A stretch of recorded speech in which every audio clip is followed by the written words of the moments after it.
Provinsi Jambi terletak di tengah Pulau Sumatera, posisinya di apit 4 provinsi, yaitu Sumatera Selatan, Riau, Sumatera Barat, dan Bengkulu. Meski daerahnya terbilang kecil dibanding provinsi lainnya di Sumatera, Jambi berperan penting dalam sejarah perkembangan Sumatera. Sebelum Belanda masuk ke Nusantara, Jambi adalah pintu masuk para saudagar dari sejumlah negara seperti Cina, India, Persia, hingga Arab. Pejuang Tangguh kali ini Pejuang Tangguh akan mengajak sahabat Pejuang Tangguh menelusuri salah satu peninggalan identitas Belanda di kota Jambi. Salah satu identitas yang bisa kita ketahui dari peninggalan Belanda yaitu sebuah kingkop atau makam dari orang Belanda. Bagaimana situasi dan kondisi kingkop Belanda di kota Jambi? Ikuti YouTube channel Pejuang Tangguh. Makam Belanda atau Kingkop lokasinya berada di Kelurahan Beringin, Kecamatan Pasar, Kota Jambi. Kingkop atau makam Belanda ini merupakan bagian dari saksi sejarah ketika Belanda berkuasa di Jambi antara tahun 1833 hingga 1945. Di samping makam orang Belanda dan keturunannya, terdapat juga makam tentara Jepang yang pernah menduduki Jambi. Sahabat Pejuang Tangguh, sekarang Pejuang Tangguh ada di Kingkop atau pemakaman Belanda di masanya. Jadi sahabat Pejuang Tangguh bisa lihat situasi dan kondisi Kingkop atau pemakaman Belanda di kota Jambi. Salah satunya makam ini. Berdasarkan sejumlah catatan, total ada 31 makam Belanda di situs bersejarah tersebut. Satu makam yang cukup terkenal adalah makam Anna Katarina Blok. Ia adalah istri seorang misionaris Belanda. Anna tercatat meninggal dunia pada 24 November tahun 1931 di Kabupaten Sarolangun karena sakit. Namun ia dimakamkan di kota Jambi yang saat ini berjarak sekitar 4 jam perjalanan darat dari Sarolangun.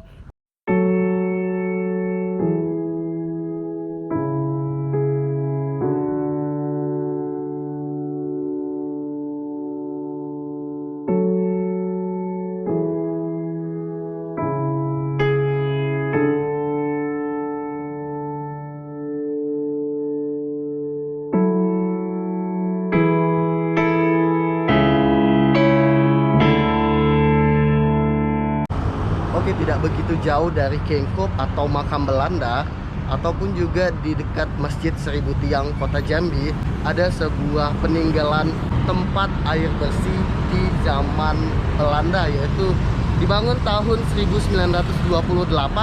Bisa sahabat Pejuang Tangguh lihat tepat di belakang Pejuang Tangguh sebuah bangunan yang dibangun oleh pemerintahan kolonial Belanda untuk pemasokan air bersih di zaman kolonial Belanda, tepatnya di kota Jambi. Pemerintah kolonial pada zaman itu namanya Stadfond mendirikan menara air dengan nama bahasa Belanda Waterleiding Bedrip. Masyarakat Jambi mengenalnya dengan sebutan ledeng. Pada bangunan utama tertera bahwa menara tersebut dibangun pada tahun 1928 oleh kolonial Belanda sebagai tempat untuk instalasi penyimpanan dan penyaringan air. Menara ini terdiri dari 3 buah bangunan. Satu buah bangunan yang paling tinggi yaitu 3 tingkat merupakan bangunan induk, dan 2 buah bangunan yang lebih rendah yaitu 2 tingkat yang terletak di samping kanan dan kirinya dengan luas bangunan berdiameter 936 meter persegi dan tinggi menara 24,150 meter. Sahabat Pejuang Tangguh, ini adalah ruang pembubuh bahan kimia.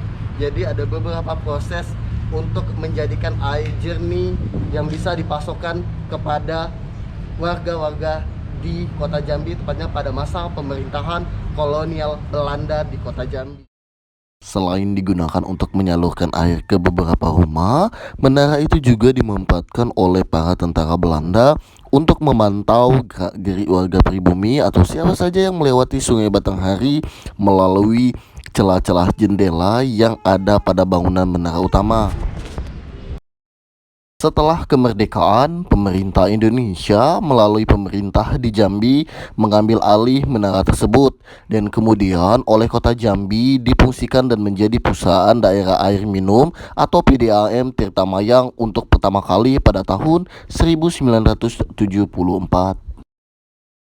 Sejak pembangunan Menara Air Benteng pada tahun 1928, tidak banyak yang berubah.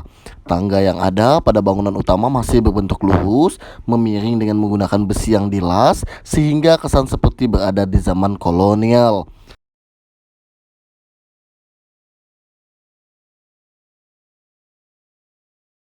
Menara yang terdiri dari atas 3 bangunan tersebut kini sudah tidak digunakan lagi, mengingat bangunan yang sudah termakan usia serta instalasi-instalasinya sudah banyak yang rusak, sehingga apabila diperbaiki akan memakan dana yang cukup besar.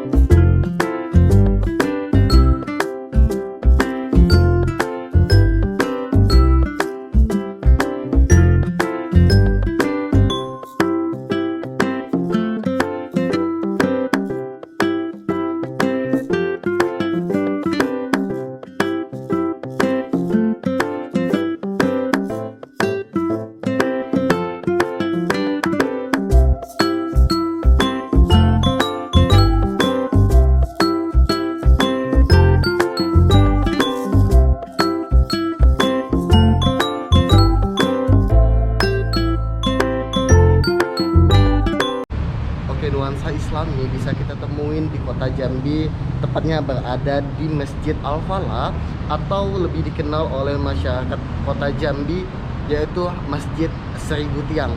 Bagaimana situasi dan kondisi Masjid Al-Falah atau Masjid Seribu Tiang di kota Jambi? Masjid Agung Al-Falah merupakan masjid terbesar di Jambi. Masjid ini juga dikenal sebagai Masjid Seribu Tiang, meskipun jumlah tiangnya hanya 256. Masjid ini dibangun pada tahun 1971 dan selesai pada tahun 1980. Bangunannya memang hanya seperti sebuah pendopo terbuka dengan banyak tiang penyangga dan satu kubah besar di atasnya. Lokasi Masjid Agung ini berdiri dulunya merupakan pusat kerajaan Melayu Jambi, bekas istana Tanapili dari Sultan Taha Saifuddin. Sejarah Masjid Agung Al-Falah Kota Jambi. Tanah lokasi di mana Masjid Agung ini berdiri dulunya merupakan pusat kerajaan Melayu Jambi. Namun pada tahun 1885 dikuasai penjajah Belanda dan dijadikan pusat pemerintahan dan benteng Belanda. Pada tahun 1858, saat terpilih menjadi Sultan di Kesultanan Jambi, Sultan Taha Saifuddin membatalkan semua perjanjian yang dibuat Belanda dengan mendiang ayahandanya. Karena perjanjian tersebut sangat merugikan Kesultanan Jambi, saat itu Belanda sangat marah dan mengancam akan menyerang istana. Namun, Sultan Taha justru lebih dulu menyerang pos Belanda di daerah Kumpe. Pasukan Belanda melakukan serangan balasan dan membumi hanguskan kompleks istana Tanapili. Tahun 1906, lokasi bekas istana Sultan tersebut dijadikan asrama tentara Belanda yang digunakan sebagai tempat pemerintahan kepresidenan. Di era kemerdekaan sampai tahun 1970-an, lokasi tersebut masih difungsikan sebagai asrama TNI di Jambi. Masjid kebanggaan warga Jambi ini berdiri di atas lahan seluas lebih dari 26.890 meter persegi atau lebih dari 2,7 hektar. Sedangkan luas bangunan masjid adalah 6.400 meter persegi dengan ukuran 80 meter x 80 meter dan mampu menampung 10.000 jamaah sekaligus. Sedari awal bangunan Masjid Agung hingga sekarang tetap dipertahankan sesuai bentuk awalnya. Kalaupun ada renovasi, hanya penambahan ukiran pada mihrab imam tanpa merombak bentuk awal masjid dan mengganti pembungkus tiang pada tahun 2008.